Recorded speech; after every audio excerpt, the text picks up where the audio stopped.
The 49ers may have just put Deebo Samuel on the trade block.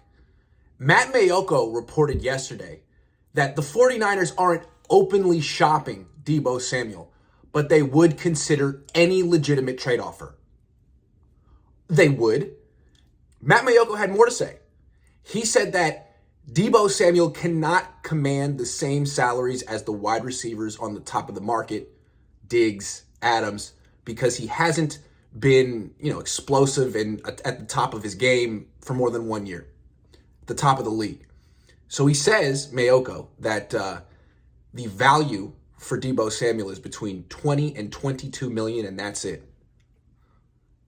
Which is interesting because a couple of weeks ago when Mayoko was at the owners' meetings in Florida, he reported that a source told him that the value for Deebo Samuel would be between $22 and $24 million, which still seems low. But somehow, in the past 2 weeks, Deebo Samuel's value has gone down to the 49ers. Not up, down. Is it like every time Deebo Samuel posts something on Instagram, his value goes down 500K? I don't know, but it sounds really stupid. I really hope the 49ers aren't listening to offers for Deebo Samuel. They should be more concerned with keeping Deebo Samuel than trading Deebo Samuel, because they tried this already with DeForest Buckner. They told themselves they didn't need to pay DeForest Buckner. They could trade him and draft his replacement. And they tried. And they got Javon Kinlaw, the defensive tackle with one knee. I mean, they already did this. They really think they could trade Deebo Samuel and draft the next? The whole league is looking for the next Deebo Samuel. If the next Deebo Samuel were in this draft, he'd be a top 3 pick. The only wide receivers as explosive as Deebo Samuel in his class are Jamar Chase, Cooper Kupp, Tyreek Hill.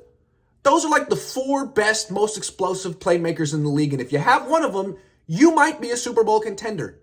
The Niners have one of them, and they want to trade him. Or they consider it. They consider it. Because $30 million a year is too much? Here's the real thing. It's not about how much they pay per year. It's about the guaranteed money, okay? And the going rate for a top-level wide receiver right now is $70 million guaranteed. The 49ers, big spenders that they are, have never given out more than $48 million guaranteed in a contract. You know who that went to? Jimmy Garbaggio. And it's funny, the Niners are trying to act like Deebo hasn't proven it enough. He hasn't been good long enough. They gave Jimmy Garbaggio, they made him the highest paid player in the league and gave him a no-trade clause after 5 starts with them and 2 starts with the Patriots. So the 49ers don't have a leg to stand on. They're just being cheap. They don't want to pay Deebo Samuel $70 million guaranteed. You know what? Pay him. That's your problem, not my problem. You're worth $4.5 billion. Cough up the money. Don't be cheap, because if you trade Deebo Samuel, it'll be one of the most unpopular moves in franchise history, and someone would need to get fired. I don't know who. They can play spin the bottle for who gets fired, but someone would need to get fired. John Lynch, Parag Marathe, both? You tell me. Don't freaking do it. In fact, I dare you to do it. I double dare you to trade Deebo Samuel. Go ahead.